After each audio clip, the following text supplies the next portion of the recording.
So ఇటీవల చాలా controversies వస్తున్నాయి. ఈ కాంట్రవర్సీస్లో ఏంటంటే ఎవరు వ్యారికోస్ వెయిన్స్ చేయడానికి అర్హులు అని ఒకటి వస్తుంది. ఇది ఒక మోస్ట్ ఇంపార్టెంట్ పేపర్ అండి. This is been published on 28th.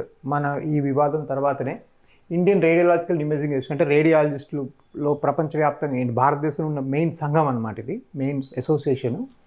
వాళ్ళు క్లియర్గా చెప్పిందంటే interventional radiology is globally recognised, అంటే ప్రపంచవ్యాప్తంగా రికగ్నైజ్ అవుతుంది. And interventional radiologist are medical specialist, అంటే మేము డాక్టర్లము, which perform image guided minimal invasive procedures. కొంతమంది భాషలో లూజ్గా సర్జరీ అంటారు, మేము సర్జరీ కాదు ప్రొసీజర్స్ చేస్తున్నాం.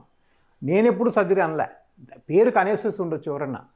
ఇది చేసేది ప్రొసీజర్స్ ఫర్ బోత్ డయాగ్నోసిస్, అంటే మేము స్కానింగ్ చేయొచ్చు.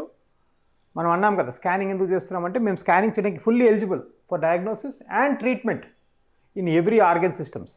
ఓకే, సో మేము వాడతాము ఇవన్నీ. అండ్ ఇక్కడ క్లియర్గా ఈ ప్రెస్ రిలీజ్లో కామన్ ఇంటర్వెన్షన్, కామన్ అంటే చాలా కామన్గా ప్రతి ఎండి డాక్టర్ కూడా ఈ మినిమం చేయగలిగే ప్రొసీజర్లో లేజర్ అబ్లేషన్ వెరికోస్ వెయిన్స్ ఉన్నది. మీరు దయచేసి ప్రజలు గమనించాలి. అండ్ ఈ అర్హతలు కంప్లీట్గా ఉన్నాయి. ఓకే, దీన్ని ఫాలో అవ్వడం చాలా అవసరం.